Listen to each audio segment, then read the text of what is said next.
It's time to take a look at what's happening around Wyoming for Monday, June 9th. I'm Wendy Corr, bringing you headlines from the Cowboy State Daily newsroom, brought to you by the Wyoming Community Foundation, who asks you to give back to the place you call home. 5 to Thrive is your opportunity to leave a legacy for generations to come. Support the community nonprofits that you care about with a gift through the Wyoming Community Foundation. Visit wycf.org to learn more. The days of Wyoming bursting at the seams with nearly 500,000 mule deer are long gone, and they're not coming back. That's what an official with Wyoming's Game and Fish Department told Outdoors reporter Mark Hines. According to the latest available number from 2024 counts, Wyoming's mule deer population is sitting about 50% below the Game and Fish Department's objective for the species. The numbers peaked at about 500,000 mule deer in Wyoming in like the 60s through 80s. That was like the golden age of mule deer. We're down to about 213,000 mule deer in Wyoming now, which is fewer than Game and Fish would like to see on the landscape. Human developed, whether it be subdivisions or energy projects, whatever, that disrupts mule deer migration routes. Another thing that kills a lot of them is roadkill, getting hit on the highways. Mule deer are by far the most commonly struck large animal in Wyoming. Other factors influencing the decline in mule deer numbers include weather-related problems such as drought and winter kill, competition with other species, disease, and predation. Wildlife photographers Rob and Jennifer Gunderson have seen a lot of questionable behavior over the years in Yellowstone.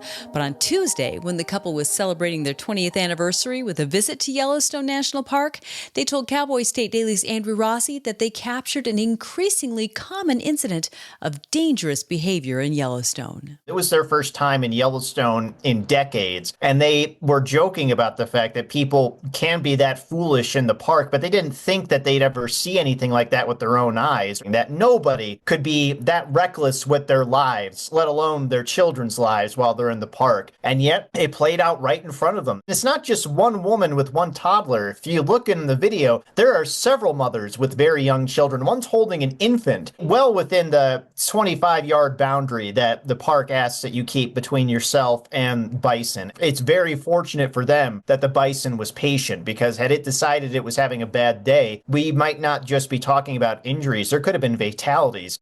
While seemingly placid most of the time, bison are aggressive, multi-ton wild animals that are decidedly not child-friendly.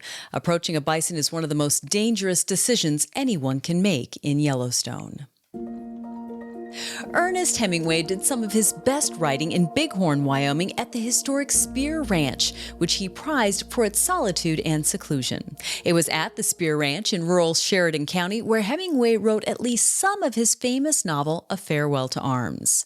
Now, Cowboy State Daily's Renee Jean reports that that very ranch has just hit the real estate market for $29 million. Ernest Hemingway came to Wyoming in 1928. He was looking for a place to write. He wanted seclusion, he wanted solitude. He eventually ended up at the Spear Ranch, and so he wrote at least a little bit of A Farewell to Arms at the Spear Ranch. The ranch itself is a really, really cool place. This ranch was formed in like the late 1880s. The main house is the original house. So a lot of history on this property in a really cool place. It's just beautiful. The picturesque Bighorn Mountains are just to the south and west of the ranch, rising to 11,000 feet, while a 1.6-mile section of the Little Goose Creek, an outstanding trout fishery, meanders through the property.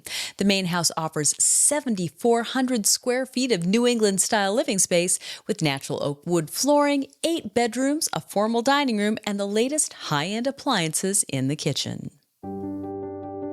U.S. Highway 30 runs a few hundred yards north of Interstate 80 through the eastern Wyoming town of Pine Bluffs on the west side of the Nebraska border.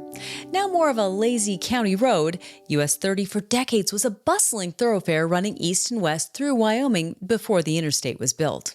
And Cowboy State Daily's Greg Johnson reports that the busiest spot on the highway in Pine Bluffs was Pete's Service. Pete's was the place to be right there along the highway. A big, beautiful gas station, full service, the classic mobile station, the big red Pegasus on it. Now it's still there, but it's no longer a working service station, but there are dozens and dozens of old vintage gas pumps piled up in front of it. They used to do more as far as restoring them and use them for parts. But it's a really cool display of old vintage petroleum stuff. There are some people in Pine Bluff that say it's just junk, let's get rid of it. And others say it's historic. It's a landmark for the area. For decades after it opened in 1924, thousands of cars a month would stop at the mobile station. Now, though, when people stop by to peruse his collection of rusted pumps and service station memorabilia, owner Kerry Odine tells them that instead of gasoline, sodas, and candy, he sells memories. I'll be back in just 15 seconds with more news. Wyoming Relay provides telephone access for people with hearing loss and access for people with speech disabilities. We offer services and specialized equipment at no cost to you. No matter what your level of hearing loss or speech disability, Wyoming Relay can help. President Donald Trump's One Big Beautiful Bill Act, U.S. House Resolution 1 of 2025, would extend the 2017 personal income tax cuts and instill other tax provisions, but could add at least $3 trillion to the nation's long-term deficit.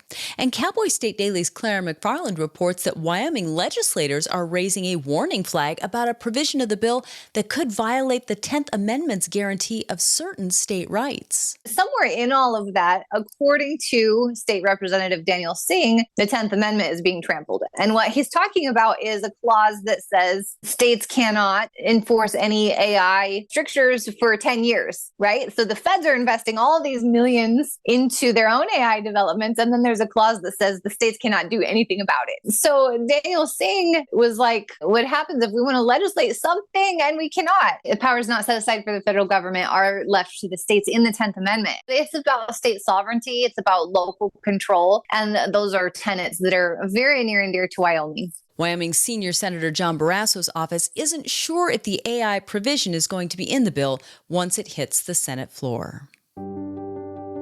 Wyoming's Myron Cook has become the Bob Ross of geology, drawing and explaining everything about rocks on YouTube. With more than 20 million views, his retirement gig is spreading his unique gospel of geology to a whole new audience. Cowboy State Daily videographers Riley Strand and Hannah Brock spent the day with Cook on a field trip to Thermopolis. Hello, I'm Myron Cook. What an amazing, strange place this is. Now, how do you make sense of this? 95% of the time I'm on my own when I do my work. I prefer it that way, actually. And it just keeps me kind of young, I guess. Certainly in my head it does. So we're kind of going at a sequence. We're gonna look at some rock up on top of this hill here. I just wanted to communicate geology, and I knew it had to be through video, and it had to be through YouTube. I didn't know video, and I certainly didn't know YouTube and how to do all that. When I know I'm going to record a little shot of me hiking or whatever, I'll just carry it like this. Someday I'm going to fall and destroy my equipment. I just know it. I had to learn all the video editing and all that. I do everything myself. Let's see if we can find the trail. 63-year-old Myron Cook is one of Wyoming's most prominent YouTubers. He grew up in Wyoming, but spent decades around the world as an exploration geologist in the oil and gas industry. Now, his retirement is spent drawing millions of views on his geology videos. While exploring the Hot Springs State Park in Thermopolis, his process unfolds, part science, part storytelling.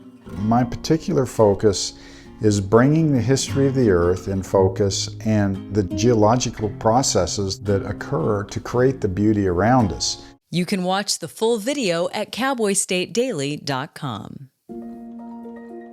And if you're looking for a fun place to grab drinks and mingle on a Saturday night in the south central Wyoming town of Wamsutter, population 193, here are 2 words for you: good luck.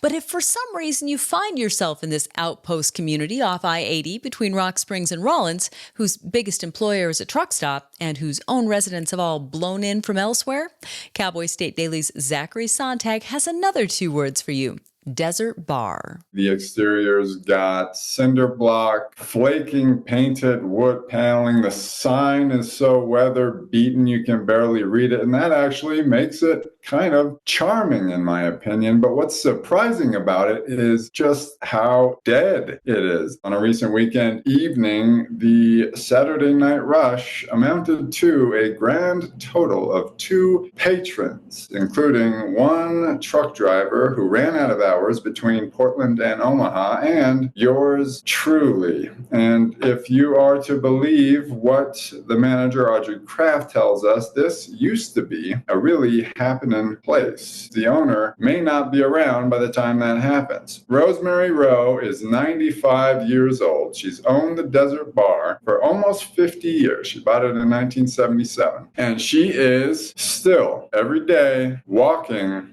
to work. Despite the current lack of customers, Rowe told Cowboy State Daily that she believes business will bounce back and it'll all work out. And that's today's news. Get your free digital subscription to Wyoming's only statewide newspaper by clicking on the daily newsletter button on cowboystatedaily.com. And you can watch this newscast every day by clicking subscribe on our YouTube channel, or you can listen to us on your favorite podcast app. Thanks for tuning in. I'm Wendy Corr for Cowboy State Daily.